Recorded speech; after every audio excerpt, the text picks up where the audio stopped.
Most rooms don't reward the best communicator. They reward the most performative one, actually. The loudest voice, the quickest smile, the person who knows how to speak without saying really anything of value. And if you're quiet, if you think before you speak, if you only talk when there's substance and there's purpose for you to actually speak anything at all, they tell you you're awkward. They tell you you're actually really bad with people. You're not really you lack social skills. But what they won't tell you is that a lot of so-called social skills are just politics with good posture.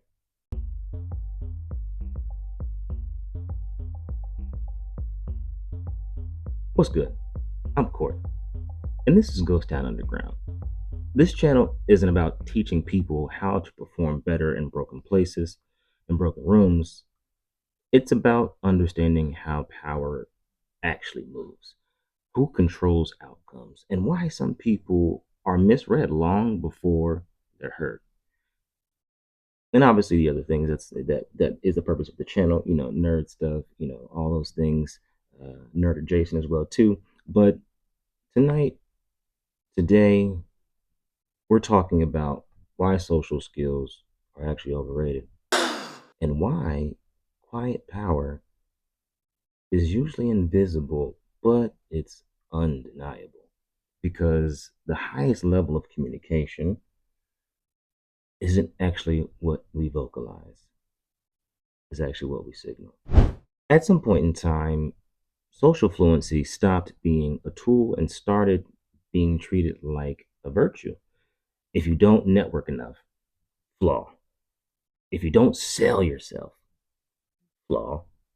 And if you don't smile enough, again, like I mentioned earlier, I definitely don't smile. I'm doing it right now to be, intentional and purposeful, but it's also a flaw. And the unspoken rule is if you're not advancing, something must be wrong with you. But again, if you've seen some of the past videos, we focus a lot on the framing of things. And that particular framing is dishonest because what we call good social skills today is often nothing to do with true, genuine connection.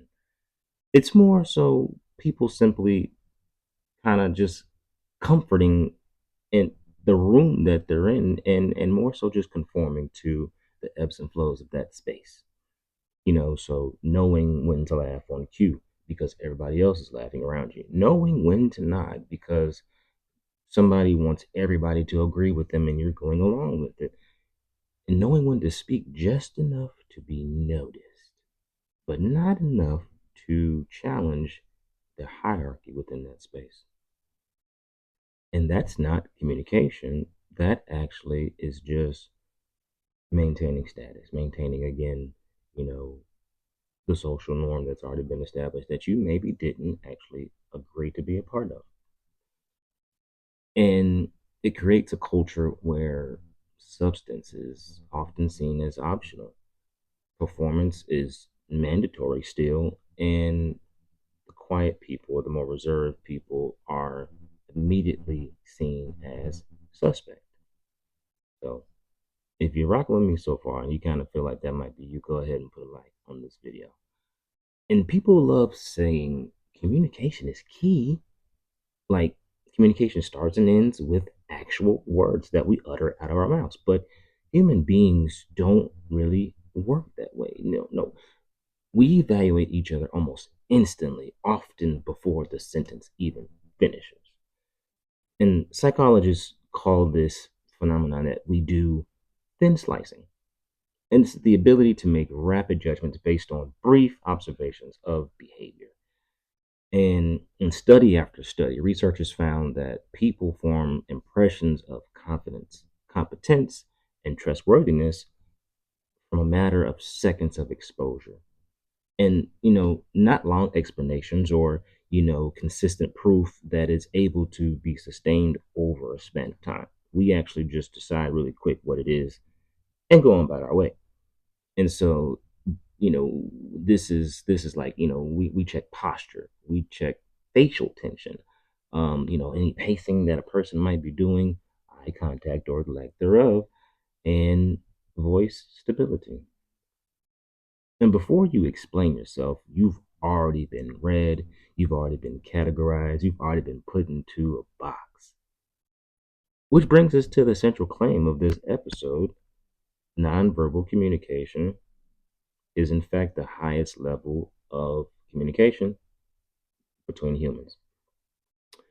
And words transmit information, but it's those nonverbal signals that actually really end up transmitting truth.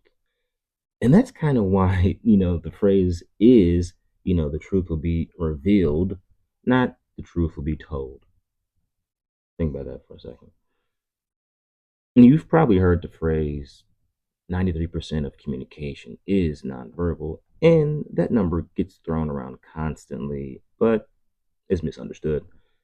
The actual research, most famously associated with psychologist Albert Morabian, doesn't really say words don't matter, but rather shows when words conflict with tone, with facial expression, or body language, especially when communicating feelings or attitude, maybe, people tend to trust the nonverbal channel more than actually what's coming out your mouth. So, in a nutshell, it's about your poker face or lack thereof, maybe. And that's really key. So, no, nonverbal communication isn't just everything. It isn't the end all be all, but in moments involving trust, attraction, um, leadership, credibility, and even conflict, nonverbal cues often carry more weight than the actual language between person A and person B, because words can be engineered, they can be manipulated.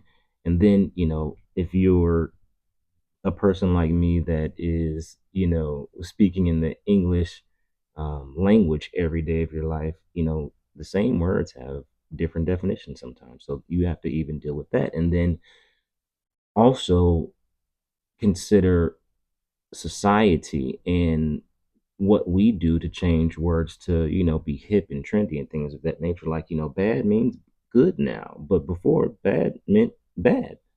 And again, words can be engineered, they can be manipulated. Example there that I just gave you. And nonverbal congruence, right? Or, that compatibility between, what you're showing and what you're saying, that's actually really, really hard to fake. And here's where, again, the system breaks down. And research in organizational psychology constantly shows that extroverted people are more likely to emerge as leaders. And again, it's not because they're more capable, it's honestly just because they're more visible. They tend to speak first, they tend to speak often, they tend to speak louder, and they dominate, that airtime between between people in the space. And as a response to this, others in the room make the mistake of perceiving their presence, um, and the fact that they take up more space than other people's as a form of competence. But leadership emergence and leadership effectiveness aren't the same thing. And in fact, research led by, again, Adam Grant, he's a professor at the School of Wharton Business School at University of Philadelphia, I do believe it is. Spoke about him briefly in another video. Um, and I did say I was going to actually do a video about that deep diving. So maybe this is now a reminder to do that. But his research found out that, again, teams filled with proactive, idea driven workers, introverted leaders often outperform extroverted ones. And why? Again, rehashing this again briefly, it's because loud leaders tend to bottleneck ideas. And we can really peel back the layer on that. Why? Most likely is because they're loud, because they take up space, because they want to lead, they also tend to feel like the idea that everyone has to get behind and back and support has to come from them. And so they're less likely to even hear, listen to, or perceive any additional ideas from anybody else in the group as valuable or worth even consideration. And the opposite of that, right? Those quiet leaders, maybe the ones that leaning more introverted, they actually listen and then they compile all that information that they've gathered from their team members, and they synthesize that all together and then they actually execute on a plan. So, quiet power, effective power, isn't charisma, it's actually more so throughput. And quiet people, they get misinterpreted constantly. I have to deal with this so much, damn near on a day-to-day basis, and I imagine those of you that are watching this video and find anything relevant to you, and it might feel the same way, and it might experience that same thing. um and the focus on us gets labeled often as, we're disengaged, um, and directness gets often labeled as awkwardness. So, like in the times where we actually do speak up and we tend to just say right what it is, I guess because for so long people just perceive us to be so, unbothered or just again disengaged, disassociating with things. We actually speak up and we're actually speaking to the point, and we're actually, bringing value to that moment in that conversation. Now it's like, yo, where this guy come from? Who's that? And that stillness, that being able to be calm and to be confident in what you're saying, that's now labeled insecurity in some kind of weird way. And it's not because it's true, but because we've trained rooms to expect performance. Again, we mentioned that earlier in the video. And for those of you that watched my last video about, why black male nerds are struggling in the dating market, um, here's the connection between this video and that. The same people that are tend to be locked out of social spaces are often the ones that are essential for that social space to flourish.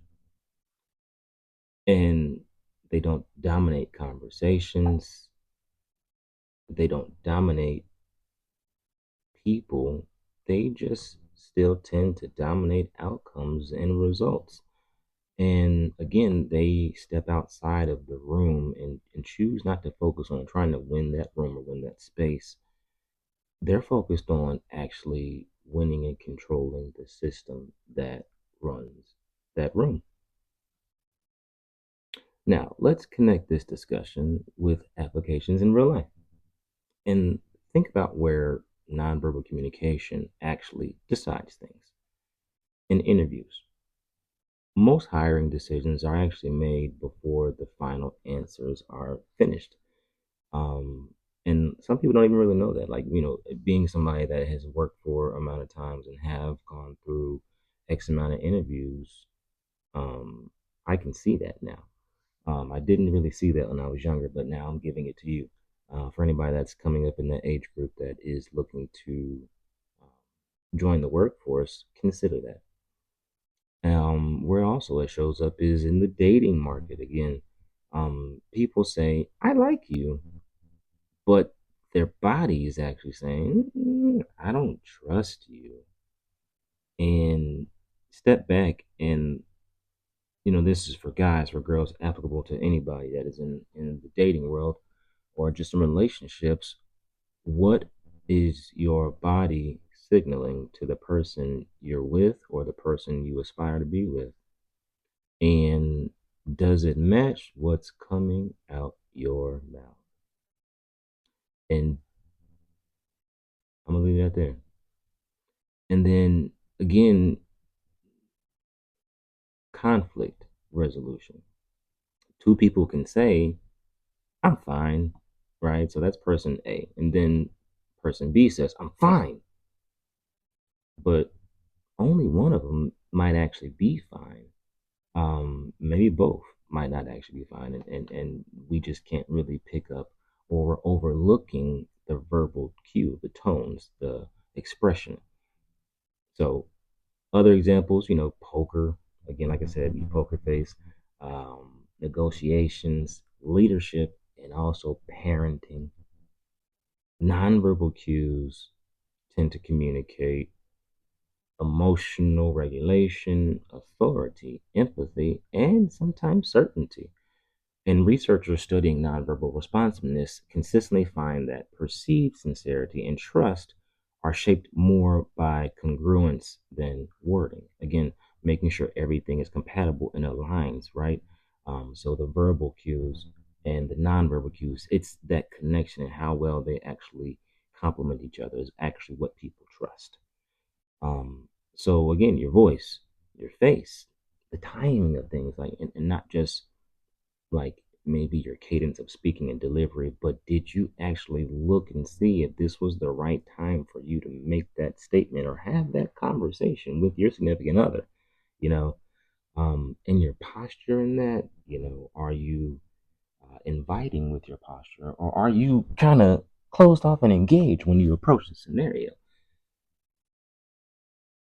And these things will either agree with your words or expose the lies that are within your character. And that's why nonverbal communication, again, is the highest form of communication between human A and human B. It's continuous. A lot of times it's involuntary because sometimes you can't control your face. That's why always people say, fix your face, because you don't even realize how you're looking. And because it happens all the time. Body language changes, things of that nature, tone changes, and again, the fact that it's voluntary, it's involuntary. Like we can't necessarily control these things. That's what makes it so hard to fake. That's what makes it so easy for people to understand and read your nonverbal cues very quickly. It's literally the one voice that we all have that none of us can ever turn off. So think about that next time you're approaching a conversation with somebody or just an interaction.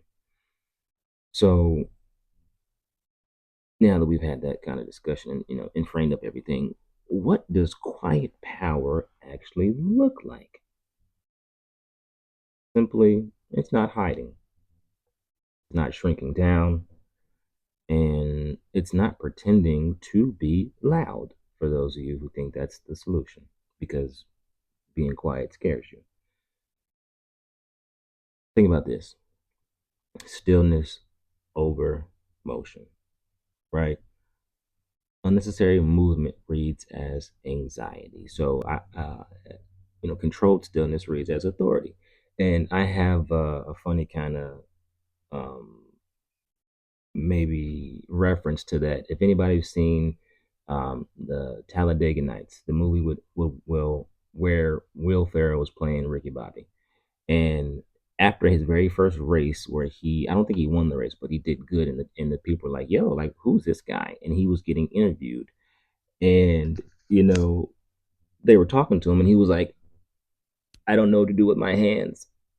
You know, it read as anxious, and that kind of shifted the tone of the lady that was interviewing him because he didn't have authority in that moment, right? So just small example, precision over volume. So again, in those noisy rooms, think about less is more, right? And focusing on the key point versus the clutter.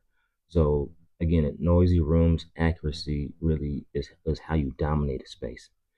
um, Nonverbal congruence, again, calm words with tense signals will break trust. So make sure that what you're signaling is aligned with what you're saying, and that's how you actually build credibility in those moments. And presence is not performance. You don't need to entertain the room. You just need to make people feel tracked. So be there, be attentive, know what's going on, and you can really do that without having to be the court jester in that space. And the last one, choose outcome based arenas. So quiet power compounds where results matter more than applause. So you don't win the charisma contest, you actually win the ledger. You win the game, right? Well, not the game, but more so, the whole expression like, lost the battle but won the war. Like that's kind of what that means. Like understand where you are, and is the space that you're in conducive for you to actually receive any type of beneficial outcomes?